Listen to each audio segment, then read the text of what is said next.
మిత్రులందరికీ హృదయపూర్వకంగా నమస్కారం. ఆదిలాబాద్ జిల్లా మీడియా మిత్రులంతా పొద్దున్నే మరి మా ఆహ్వానాన్ని మన్నించి మీడియా సమావేశానికి విచ్చేసినందుకు ప్రత్యేకించి ధన్యవాదాలు తెలియజేస్తా ఉన్నాం. మీ అందరికీ గమనంలో ఉన్నటువంటి మాటనే తెలంగాణ జాగృతి జనం బాట కార్యక్రమంలో ఇది 4వ జిల్లా. మొత్తం 33 తెలంగాణ జిల్లాల్లో కూడా పర్యటన చేస్తూ ప్రజల వద్దకు వెళ్తూ వారికి ఉండేటటువంటి సమస్యల్ని తెలుసుకుంటూ ఆ సమస్యల్ని మీడియా మిత్రుల సహాయం ద్వారా ప్రభుత్వాల యొక్క దృష్టిని ఆకర్షించి వాటిని పరిష్కరించాలనేటటువంటి ఒక ఉద్దేశంతో జాగృతి జనం బాట కార్యక్రమాన్ని చేపట్టడం జరిగింది. మరి ఎక్కడికి వెళ్ళినా అక్కడ సమస్యలు చాలా పెద్ద ఎత్తున వెల్కమ్ చేస్తున్నటువంటి సందర్భం కనబడతా ఉంది. ఇది బాధాకరం. ఎందుకంటే ప్రత్యేకించి తెలంగాణ తెచ్చుకున్న తర్వాత అన్ని సమస్యలకు మనకు ఒకటే మందు, తెలంగాణ రాష్ట్రం రావడం ఒక్కటే మనకు పరిష్కారం అని అనుకున్నాం. అనేక సమస్యల్ని కొంతమేరకు పరిష్కరించుకోగలిగినాం, కొన్నిటికి శాశ్వత పరిష్కారాలు చూపించుకోగలిగినాం. జాగృతి వాళ్ళు కూర్చోండి. శ్రీధర్ కూర్చోండి. అందరినీ మీలో లెక్కుంది మీడియా కన్నా.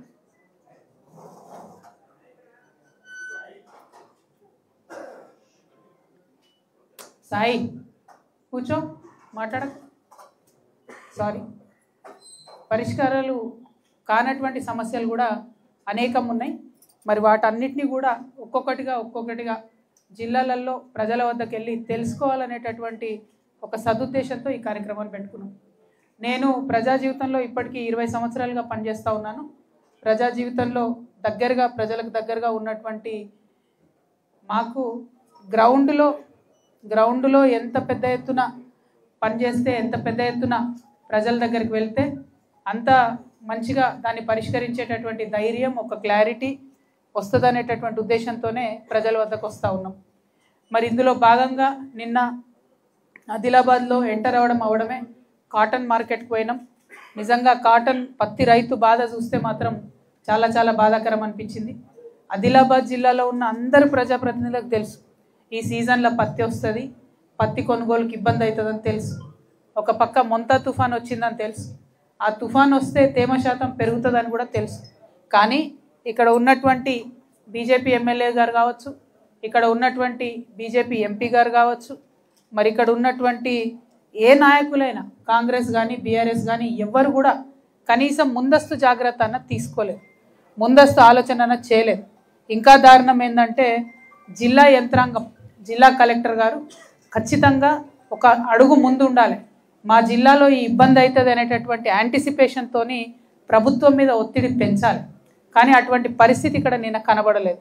మేము గత వారం కింద మహబూబ్ నగర్ పోయినప్పుడు కూడా చెప్పడం జరిగింది, బాగా వాన పడుతున్నది, తేమ శాతం పెంచి తీసుకోవాలి, రైతులు ఇబ్బంది పడే పరిస్థితి ఉందని చెప్తే కూడా ప్రభుత్వం 1 వీక్లో మొత్తం పోయిన వారం అంతా కూడా జూబ్లీహిల్స్ ప్రచారం మీద ఉన్న శ్రద్ధ పత్తి రైతుల జీవితాల మీద లేకపోవడం అన్నది దారుణం.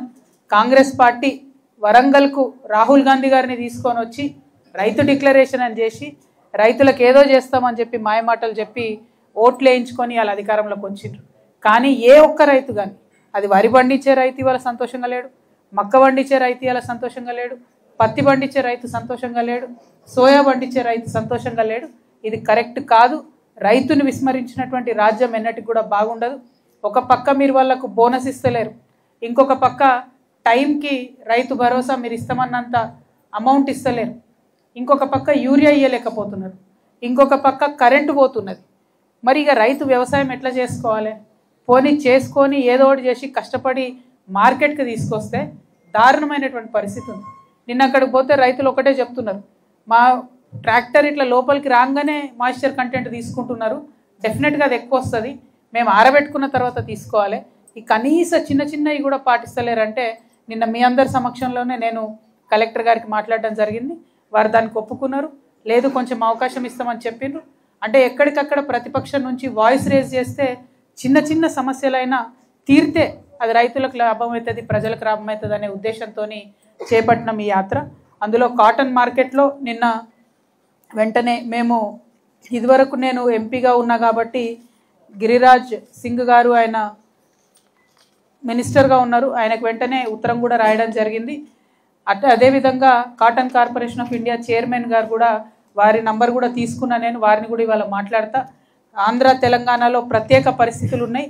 ఈ ప్రత్యేక పరిస్థితుల రీత్యా 20 నుంచి 25% తేమ శాతం అలౌ చేయాలి కాటన్లో అనేటటువంటి విషయాన్ని నేను తప్పకుండా పర్స్యూ చేస్తానని ఆదిలాబాద్, మహబూబ్ నగర్, వరంగల్, ఖమ్మం ఇంకా ఇతర ప్రాంతాల్లో ఉన్న పత్తి రైతులందరికీ కూడా జాగృతి తరఫున మీకు మాట ఇస్తూ ఉన్నాం.